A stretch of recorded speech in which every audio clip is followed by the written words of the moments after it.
2000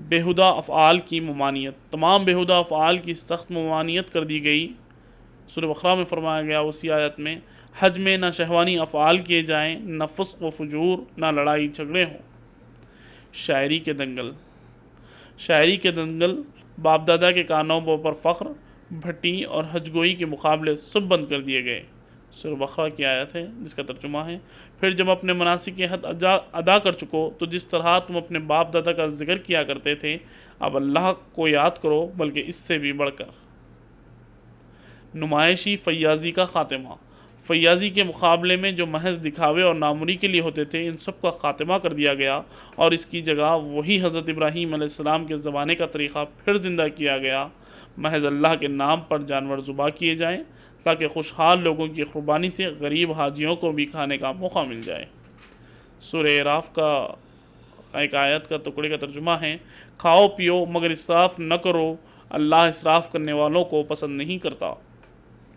اسی طرح سورہ حج کی آیت کا ترجمہ ہے، ان جانوروں کو خالص اللہ کے لیے اس کے نام پر قربان کرو، پھر جب ان کی پیٹیں زمین پر ٹھہر جائیں، یعنی جب جان پوری طرح نکل چکے اور حرکت باقی نہ رہے تو خود بھی ان میں سے کھاؤ اور خانے کو بھی کھلاؤ اور حاجت مند رسائل کو بھی۔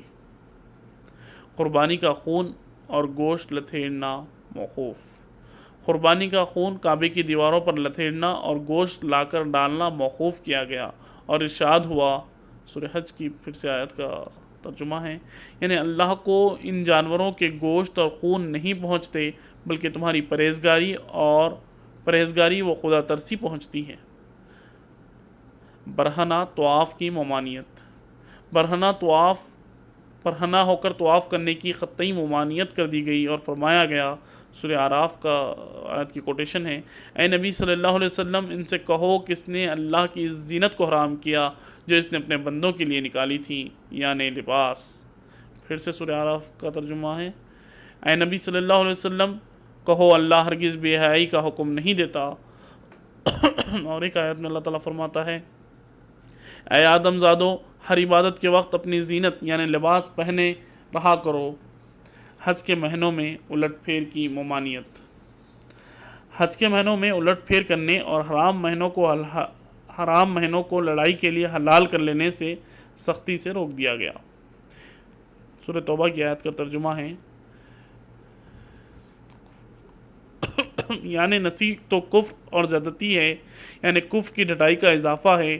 کافر لوگ اس طریقے سے اور زیادہ گمراہی میں پڑتے ہیں، ایک سال ایک مہینے کو حلال کر لیتے ہیں اور دوسرے سال اس کے بدلے میں کوئی دوسرا پیغام حرام کر دیتے ہیں تاکہ جتنے مہینے اللہ نے حرام ٹھہرائے ہیں ان کی تعداد پوری کر دی جائے، مگر اس بہانے سے دراصل اس چیز کو حلال کر لیا جائے جسے اللہ نے حرام کیا تھا۔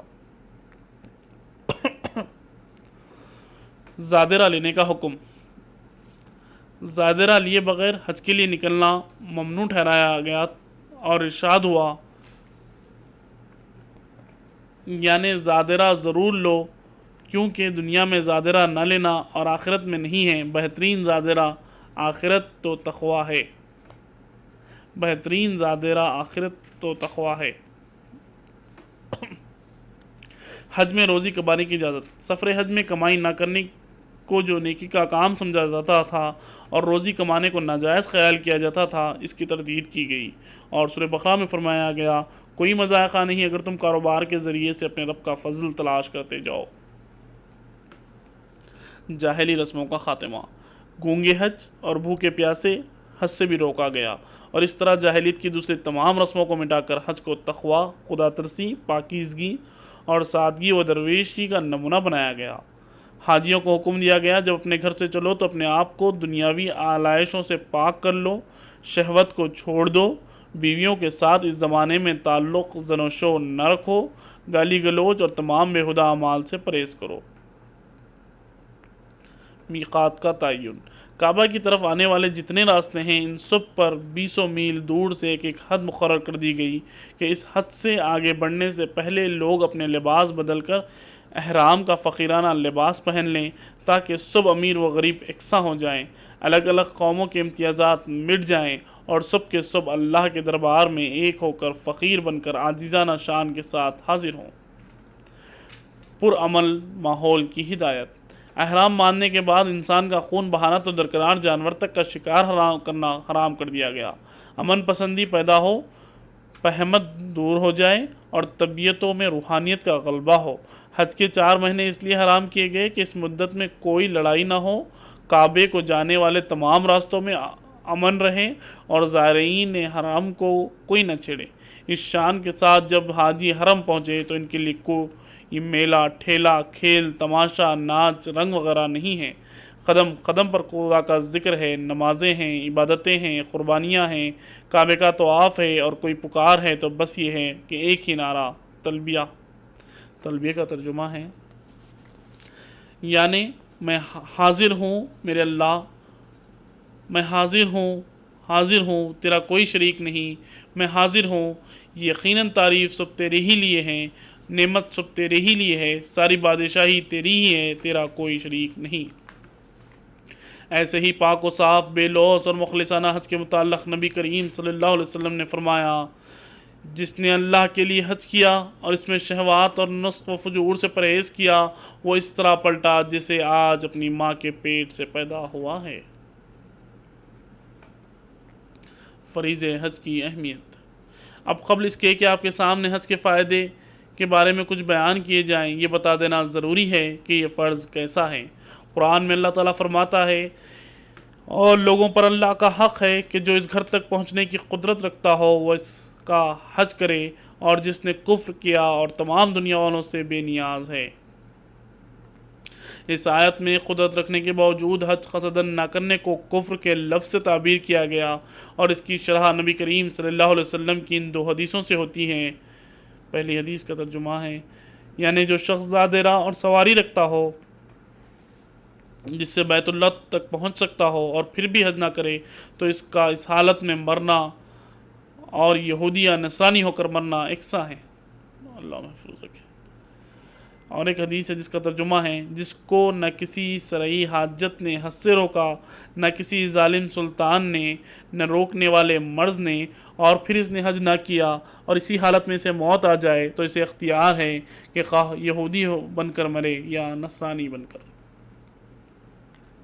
اور اس کی تفسیر حضرت عمر نے کی جب کہا کہ جو لوگ قدرت رکھنے کے باوجود حج نہیں کرتے، میرا جی چاہتا ہے کہ ان پر جزیہ لگا دوں، وہ مسلمان نہیں ہیں۔ اللہ تعالیٰ کے اس فرمان اور رسول و خلیفہ رسول کی تشریح سے آپ کو اندازہ ہو گیا ہوگا کہ یہ فرض ایسا فرض نہیں ہے کہ جی چاہے تو ادا کیجئے اور نہ جی چاہے تو ٹال دیجئے، بلکہ یہ ایک ایسا فرض ہے کہ ہر اس مسلمان کو جو کعبے تک پہنچ جانے اور آنے کا خرچ رکھتا ہو اور ہاتھ پاؤں سے معذور نہ ہو، عمر میں 1 مرتبہ اسے لازماً ادا کرنا چاہیے، خواہ وہ دنیا کے کسی کونے میں، خواہ اس کے اوپر بال بچوں کی اور اپنے کاروبار یا ملازمت وغیرہ کی کیسی ہی ذمہ داریاں ہوں۔ جو لوگ قدرت رکھنے کے باوجود حج کو ٹالتے رہتے ہیں اور ہزاروں مصروفیتوں کے بہانے کر کے سال پر سال یوں ہی گزارتے چلے جاتے ہیں، ان کو اپنے ایمان کی خیر منانی چاہیے۔ رہے وہ لوگ جن کو عمر بھر کبھی یہ خیال ہی نہیں آتا کہ حج بھی کوئی فرض ان کے ذمے ہیں، دنیا بھر کے سفر کرتے پھرتے ہیں، کعبہ یورپ کو آتے جاتے حجاز کے ساحل سے بھی گزر جاتے ہیں جہاں سے مکہ صرف چند گھنٹوں کی مسافت پر ہے، اور پھر بھی حج کا ارادہ تک ان کے دل میں نہیں گزرتا، وہ قطعاً مسلمان نہیں، وہ جھوٹ کہتے ہیں۔ وہ قطعاً مسلمان نہیں جو جھوٹ کہتے ہیں۔ اگر اپنے آپ کو مسلمان کہتے ہیں اور قرآن سے جاہل ہیں جو انہیں مسلمان سمجھتا ہے، اگر اپنے آپ کو مسلمان کہتے ہیں اور ان سے جاہل ہیں جو انہیں مسلمان سمجھتا ہے، ان کے دل میں اگر مسلمانوں کا درد اٹھتا ہے تو اٹھا کرے، اللہ کی اطاعت اور اس کے حکم پر ایمان کا جذبہ تو بہرحال ان کے دل میں نہیں ہے۔ دوستو، یہاں تک ہمارا دوسرا ٹاپک ختم ہوتا ہے۔ انشاءاللہ میں آنے والے ویڈیو میں تیسرا ٹاپک آپ کے سامنے